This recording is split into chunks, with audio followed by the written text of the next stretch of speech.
Pemirsa, pemanasan global memiliki dampak buruk hampir untuk setiap aspek kehidupan di Indonesia. Pemerintah pun mulai mengambil beberapa kebijakan sebagai langkah adaptif untuk menyikapi pemanasan global.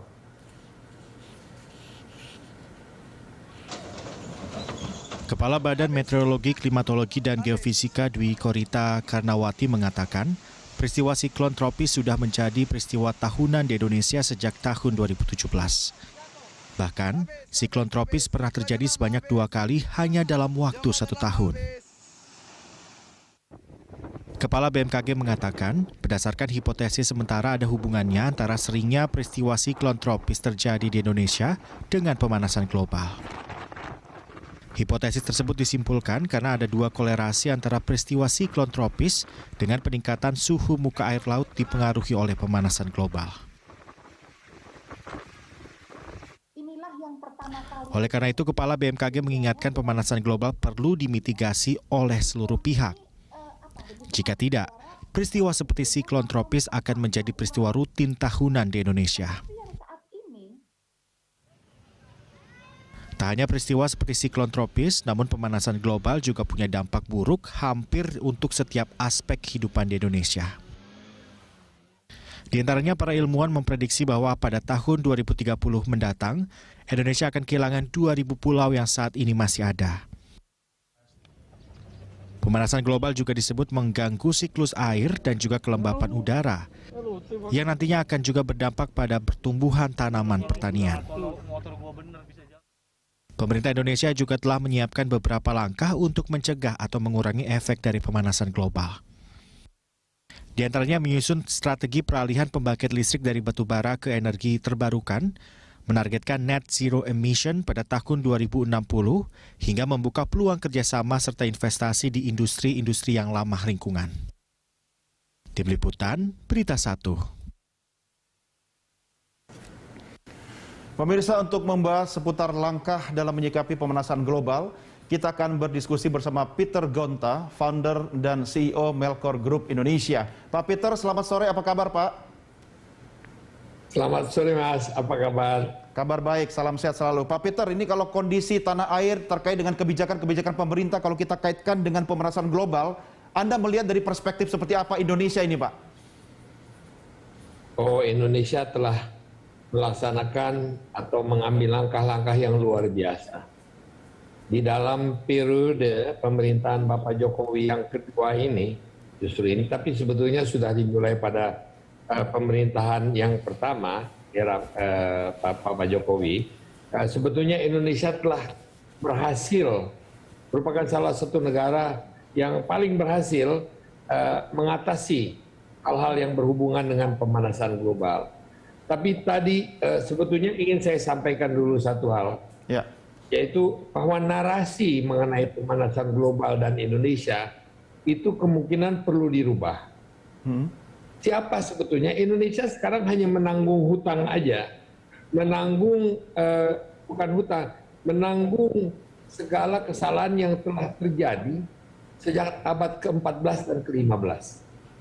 Kalau kita berbicara pemanasan global, negara-negara industri seperti Eropa, Australia, Amerika, itu telah membabat hutannya. Oleh karena itu kalau kita pergi ke Eropa, itu kita tidak lihat ada hutan lagi.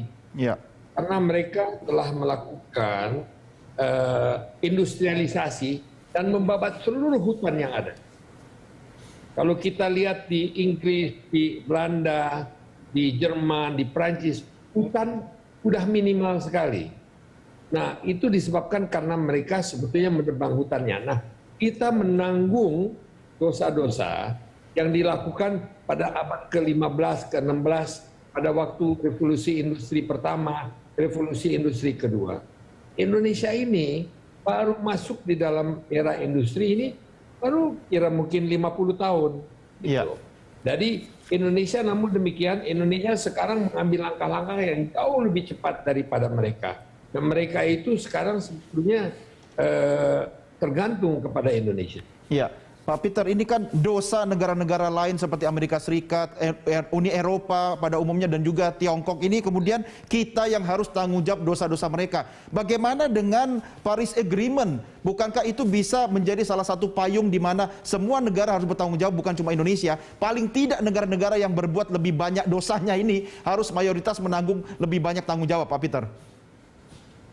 Oh, kita nggak disuruh menanggung, tapi kita diminta ya oleh dalam Paris Agreement agar kita bisa memelihara hutan kita sedemikian rupa sehingga kita bisa menyerap CO2 karbon yang dihasilkan oleh dunia. Menurut Bill Gates, dunia itu mengeluarkan emisi sebesar 51 miliar ton per tahun. Ya. Nah, Indonesia dengan lahan hutannya yang 7 terbesar di dunia, lahan gambut dan mangrove-nya yang terbesar di dunia, hampir dapat mengabsorpsi, ya, menyerap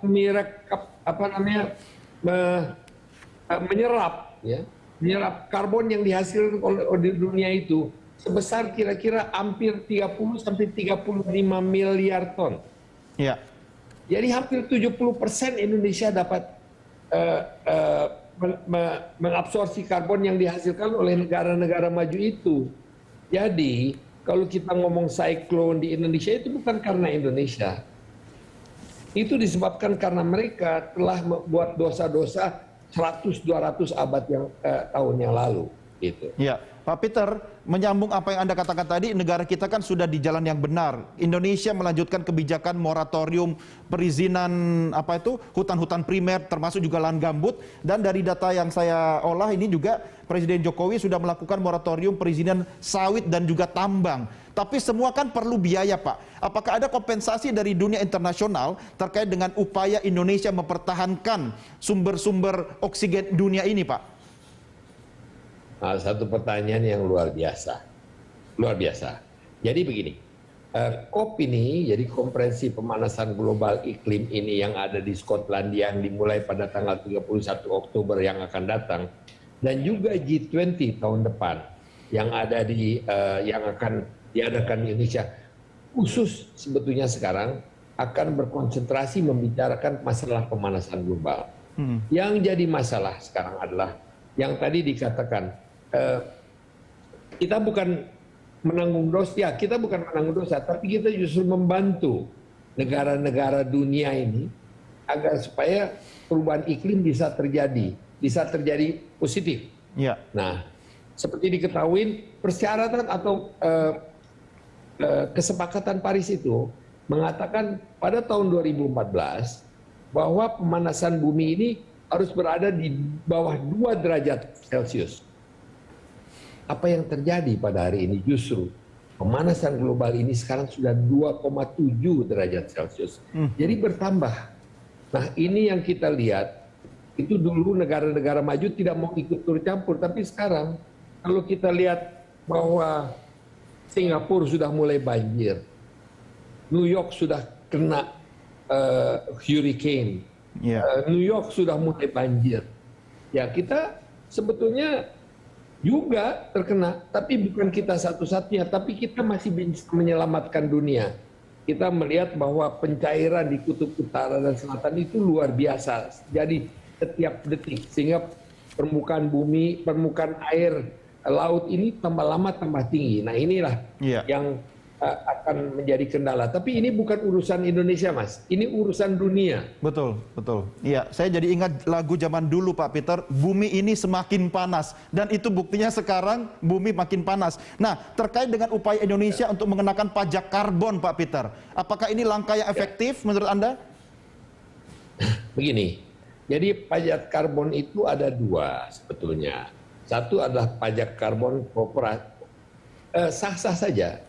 Jadi setiap orang, setiap gedung, setiap industri kan mengeluarkan karbon, mengeluarkan CO2.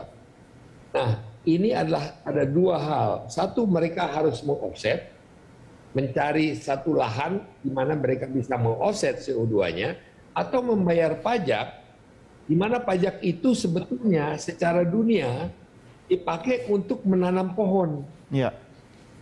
Nah, Jadi pajak itu sebetulnya untuk menanam pohon.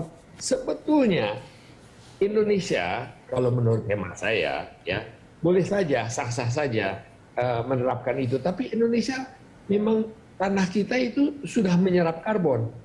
Yang harus dipajak itu adalah negara-negara yang industrinya berlebihan di negara-negara barat. Nah, kita lihat seperti di Cina, mereka berkomitmen untuk menanam 1 miliar pohon setiap tahun. Iya. Nah, apa yang dilakukan oleh negara barat? Nah, mereka harus bayar pajak agar kita supaya bisa menanam pohon. Nah, pajak yang ada sekarang sebetulnya harusnya bukan merupakan pendapatan fiskal, tapi pajak karbon itu harusnya dipakai untuk melestarikan hutan atau untuk menanam gambut atau menanam mangrove. Iya. Nah, ini saya tidak bisa dapat komentar, belum bisa memberikan komentar. Ya. Harapkan masalah ini ditanyakan aja kepada Menteri Keuangan dan Dirjen Fiskal. Ya, baik. Pak Peter, satu hal yang saya masih penasaran, Pak. Kalau Anda tadi mengikuti berita kami terkait kondisi Garuda Indonesia, itu pernah Anda sampaikan saat Anda masih komisaris di Garuda dan terbukti sekarang. Tapi apa yang membuat Anda dengan Melkor Group ini sekarang mulai fokus ke soal lingkungan ini, Pak? Apa prediksi Anda khususnya lingkungan Indonesia dalam beberapa tahun ke depan, Pak Peter? Ada aja, ngapain juga tanya Garuda sama saya. Karena saya kan sudah menceritakan mengenai Garuda. Tapi prediksi daripada perusahaan ini, ada satu hal yang dikatakan oleh Dubes Owen Jenkins, Dubes Inggris. Satu hal yang saya bisa katakan, Indonesia tidak bisa menyelesaikan masalah bumi ini sendiri. Ya. Tapi yang pasti, dunia tidak bisa menyelesaikan masalah pemanasan global tanpa Indonesia. Nah, ini adalah ini masa depan. Jadi kita memang merupakan satu negara yang dikarunia oleh Tuhan begitu banyak kekayaan, mulai gas, mulai minyak, mulai batu bara, mulai nikel, tapi itu tidak sustainable. Ya. Indonesia hutan itu sustainable, dapat tumbuh kembali. Ya. Jadi ini anugerah Tuhan yang luar biasa kepada Baik. kita. Baik, Pak Peter. Statement Anda meneguhkan bahwa Indonesia memiliki peran yang sangat vital ya. Baik, Pak Peter, terima kasih sudah berdiskusi bersama kami. Sampai jumpa, Pak Peter. Salam sehat selalu, Pak. Terima kasih. Terima kasih. Baik, pemirsa demikian.